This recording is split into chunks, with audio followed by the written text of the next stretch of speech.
ओम शांति। 16 तारीख की बाबा की मुरली।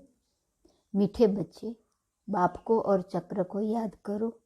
मुख से कुछ भी बोलने की दरकार नहीं, सिर्फ इस नर्क से दिल हटा दो तो तुम एवर निरोगी बन जाएंगे।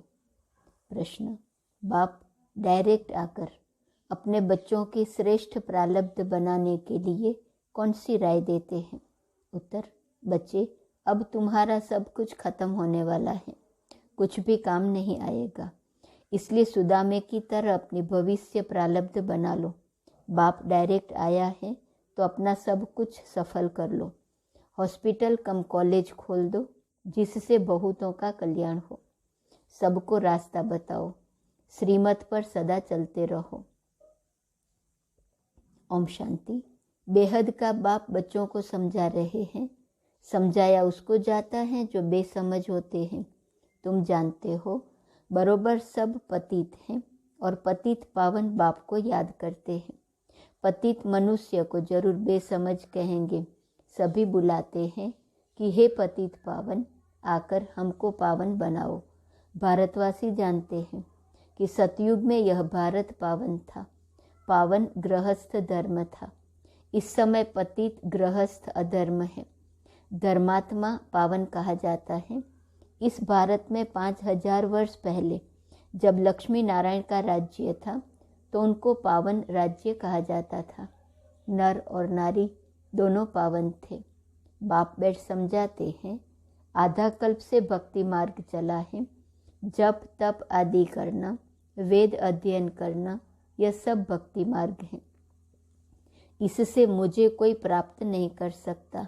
मुझ बाप को जानते ही नहीं हैं। यह सब waste of time, waste of energy करते हैं।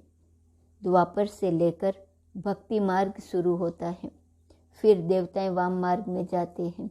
लाखों करोड़ों रुपया खर्च कर देवताओं के मंदिर बनाते हैं। सोमनाथ का मंदिर कितना हीरे जवाहरों से सजा हुआ था। उस समय के हिसाब अनुसार करोड़ों रुपये खर्च नहीं किया होगा, क्योंकि उस समय तो हीरे जवाहर आदि का दाम कुछ भी नहीं रहता। इस समय अगर वह मंदिर होता तो अथाह पद्मों की मिल्कत हो जाए। अब बाप समझाते हैं, मीठे बच्चे, वेद शास्त्र अध्ययन करना यह भक्ति है, उसको ज्ञान नहीं कहा जाता। सतयुग में तीर्थ आदि नहीं मानते हैं। गंगा जमुना नदियाँ तो सतयुग में भी हैं, अभी भी हैं। सतयुग में कोई तीर्थ करने के लिए नदियाँ नहीं थी। बाप तो हैं ज्ञान का सागर, वह बैठ ज्ञान देते हैं। आधा कल्प यह भक्ति चलती है। पहले अव्यभिचारी भक्ति होती है, शिव की ही पूजा करते हैं, फिर देवताओं की। अभी तो भक्ति व्यभिचारी हो गई है। भक्ति करते, शास्त्र आदि पढ़ते रहते हैं तो सब भगत हो गए। सज्जनियाँ मुझ एक साजन को याद करती हैं। भक्तों की रक्षा करने वाला है भगवान, तो जरूर भक्ति में तकलीफ होती है। तब तो कहते हैं आकर हमको लिबरेट करो, दुख से मुक्त करो, गाइड बन मुक्ति धाम में ले चलो। उनको यह पता नहीं है कि भगवान कौन है। शिव व शंकर के मंदिर में जाते हैं। शिव शंकर को इकट्ठा कर दिया है दोनों अलग अलग। वह निराकार, वह सूक्ष्म शरीरधारी। वह मूल वतन में रहने वाला, वह सूक्ष्म वतन में रहने वाला। तो बाप समझाते हैं, मंदिर में बैल दिखाते हैं। समझते हैं शिव शंकर की बैल पर सवारी थी। अब शिव के लिए कहते हैं वह सर्वव्यापी है। ऐसे नहीं कहेंगे कि शिव शंकर सर्वव्यापी हैं। एक परमपिता परमात्मा को कहते हैं। अब बाप कहते हैं, देखो मैं निराकार तुमको कैसे पढ़ाता हूँ। बैल पर कोई सवारी थोड़ी ही होती है। हम सवारी बैल पर, हमारी सवारी बैल पर क्यों दिखाई है? मैं तो साधारण मनुष्य तन में प्रवेश करके आता हूँ। इनके 84 जन्मों की कहानी बैठ तुमको सुनाता हूँ। तुम भी ब्रह्मामुख वंशावली आकर बने हो। इनका नाम है भागीरथ, अर्थात भाग्यशाली रथ, क्योंकि पहले पहले यह सुनते हैं और यही सौभाग्यशाली है। सतयुग में बहुत थोड़े होते हैं, बाकी सब आत्माएं वापस चली जाती हैं अपने घर जहाँ से आई हैं। यह कर्म क्षेत्र है, सृष्टि का चक्र फिरता रहता है। मूल वतन सूक्ष्म वतन में, यह सतयुग त्रेता नहीं होते हैं। यह ड्रामा का चक्र यहाँ फिरता है। आधा कल्प ज्ञान सतयुग त्रेता, आधा कल्प भक्ति द्वापर कलयुग। सतयुग में लक्ष्मी नारायण का राज्य था, फिर Lakshmi Narayan the first second राजाई चलती है। त्रेता में है चंद्रवंशी राम की डिनेस्टी। सतयुग में 8 जन्म, त्रेता में 12 जन्म। यह 84 जन्मों की कहानी बाप ही समझाते हैं। बाप अपने ब्राह्मण बच्चों को ही मिलते हैं और किसको नहीं। बच्चे बने हैं तब उनको पढ़ाते हैं। बाप कहते हैं मैं तुम्हारा बाप टीचर सतगुरु हूँ, सदगति कर साथ ले जाता हूँ। पावन होने का बहुत सहज उपाय है जो तुमको बतलाता हूँ। यहाँ बैठ तुम क्या करते हो? बच्चे कहते हैं बाबा हम आपको याद करते हैं। आपका फरमान है कि निरंतर मुझे याद करने का पुरुषार्थ करो, तो इस योग अग्नि से तुम्हारे विकर्म विनाश हो जाएंगे, फिर तुम पवित्र सतो प्रधान बन जाएंगे। अब तुम तमो प्रधान हो, याद से ही खाद निकलेंगी। कोई तकलीफ की बात नहीं। एवर निरोगी बनने के लिए कितनी सहज युक्ति है। देवताएं कभी बीमार नहीं होते। इस याद से ही तुम निरोगी बनेंगे। पाप भस्म होने से तुम पावन बन जाएंगे। बड़ी भारी कमाई है। घूमो फिरो सिर्फ मुझे याद करो। पहले यह प्रैक्टिस करनी है। याद करने से हम 21 जन्म के लिए निरोगी बन जाएंगे। कोई तकलीफ की बात नहीं। सिर्फ मामेकम याद करो। यह बाप ने आत्माओं को कहा, हे आत्माएं सुनती हो? बाप मुख से कहते हैं मुझे याद करो और घर को याद करो। अब यह नर्क खलास होना है, जाना है अपने घर। भोजन बनाते समय भी याद का पुरुषार्थ करो। भल तुम कर्मयोगी हो तो भी कम से कम 8 घंटे तक जरूर पहुँचो। 5 मिनट, 10 मिनट, आधा घंटा, ऐसे चार्ट को बढ़ाते रहो। जांच करते रहो हमने कितना समय बाप को याद किया। जिस बाप से वैकुंठ की बादशाही मिलती है, 21 जन्मों के लिए सदा निरोगी बनते हैं। कितनी सहज युक्ति है। चक्र का नॉलेज समझाया है कि चोटी ब्राह्मण, देवता, क्षत्रिय, वैश्य, शूद्र। यह चक्र याद करना है। बीज और झाड़ को याद करो। अभी तुम जानते हो एक धर्म की स्थापना हो तो दूसरे धर्म विनाश हो जाएंगे। सतयुग में एक ही धर्म है। तुमको मेहनत ही इसमें है। बाप कहते हैं मुझ बीज को याद करो और झाड़ को याद करो।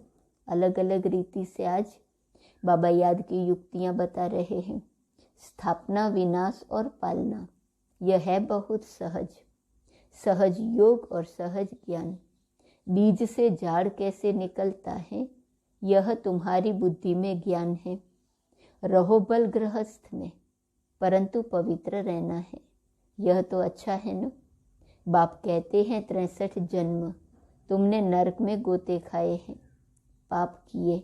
अब बिल्कुल ही पाप आत्मा बन पड़े हो। रावण की मत पर चलते आए हो।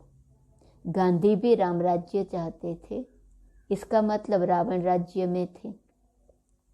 मनुष्यों की बुद्धि कितनी मलिन हो गई है, कुछ भी समझते नहीं है। स्वर्ग कब था किसको पता ही नहीं है।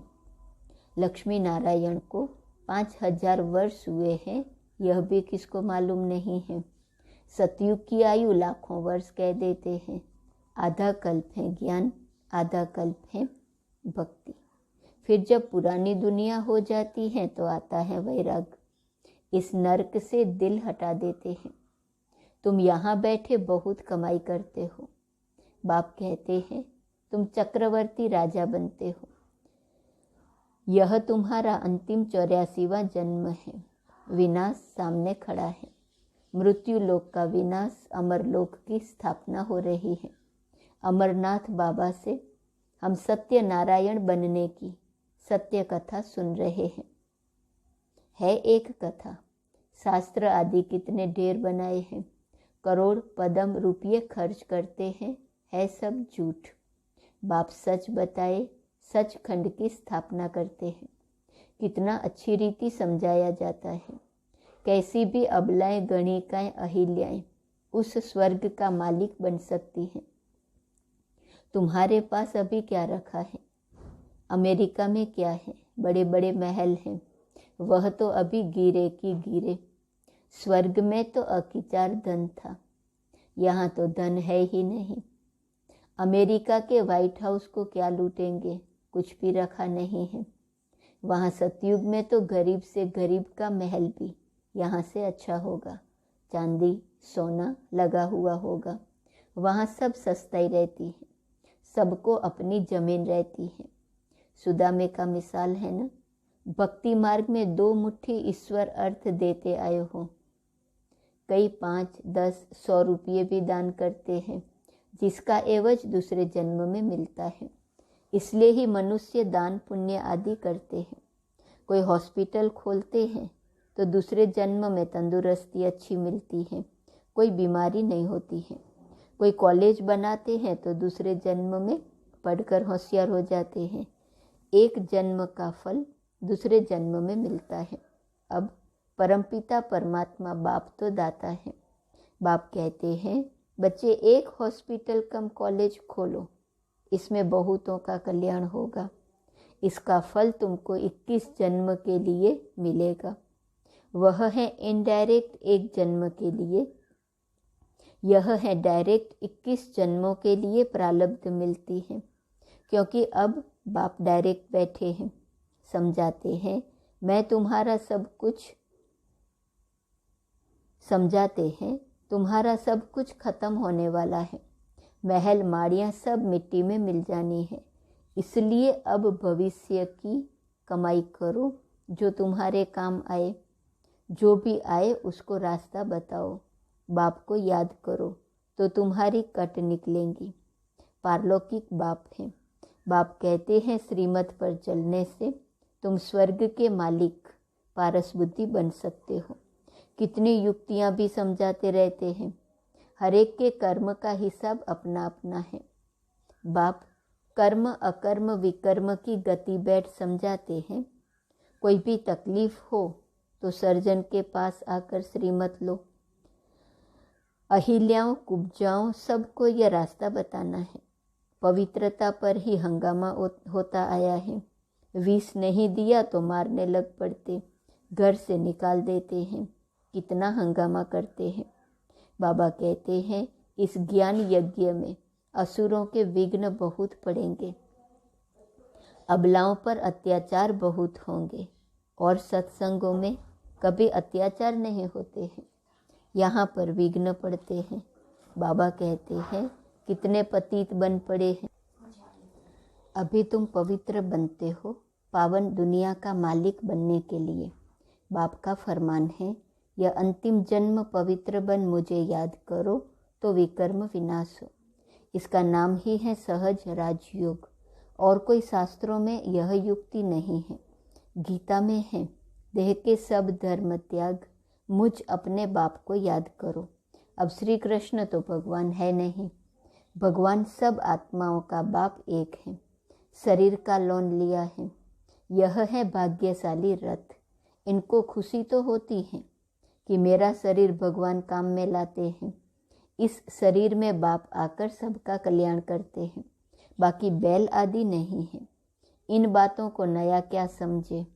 अच्छा, मीठे मीठे सिकिलदे बच्चों प्रति माता पिता बाप दादा का याद प्यार और गुड मॉर्निंग। रूहानी बाप की रूहानी बच्चों को नमस्ते। रूहानी बच्चों की रूहानी बाप को नमस्ते नमस्ते नमस्ते। धारणा के लिए मुख्य सार, इस अंतिम जन्म में संपूर्ण पवित्र बन, बाप की याद में ही रहना है। इस पतित दुनिया से दिल हटा देना है। दूसरी पॉइंट, स्वदर्शन चक्रधारी बनना है। हॉस्पिटल कम कॉलेज खोल अनेकों का कल्याण करना है। हर कदम पर सुप्रीम सर्जन से श्रीमत लेनी है। वरदान, दिव्य बुद्धि द्वारा त्रिकालदर्शी स्थिति का अनुभव करने वाले सफलता मूर्त भव। ब्राह्मण जन्म की विशेष सौगात दिव्य बुद्धि है। इस दिव्य बुद्धि द्वारा बाप को, अपने आप को और तीनों कालों को स्पष्ट जान सकते हो। दिव्य बुद्धि से ही याद द्वारा सर्व शक्तियों को धारण कर सकते हो। दिव्य बुद्धि त्रिकालदर्शी स्थिति का अनुभव कराती है। उनके सामने तीनों ही काल स्पष्ट होते हैं। कहा भी जाता है, जो सोचो, जो बोलो, आगे पीछे का सोच समझकर करो। परिणाम को जानकर कर्म करने से सफलता अवश्य होती है। स्लोगन, यथार्थ निर्णय देना है तो रूहानी फखुर द्वारा बेफिक्र स्थिति में स्थित रहो। आज का स्वमान, मैं संपूर्ण हूँ। साक्षात्कार मूर्त स्थिति की पॉइंट है। अपने को अब तक पुरुषार्थी मूर्त समझते हो व साक्षात और साक्षात्कार मूर्त भी समझते व अनुभव करते हो। अभी अभी आपके भक्त आपके सन्मुख आए तो आपकी सूरत से उनको किस मूर्त का साक्षात्कार होगा? साक्षात्कार मूर्त सदैव संपूर्ण स्थिति का साक्षात्कार कराएंगे। ऐसे तो नहीं कि आपके पुरुषार्थ की उतराई और चढ़ाई का उन्हें साक्षात्कार होता रहेगा। ओम शांति।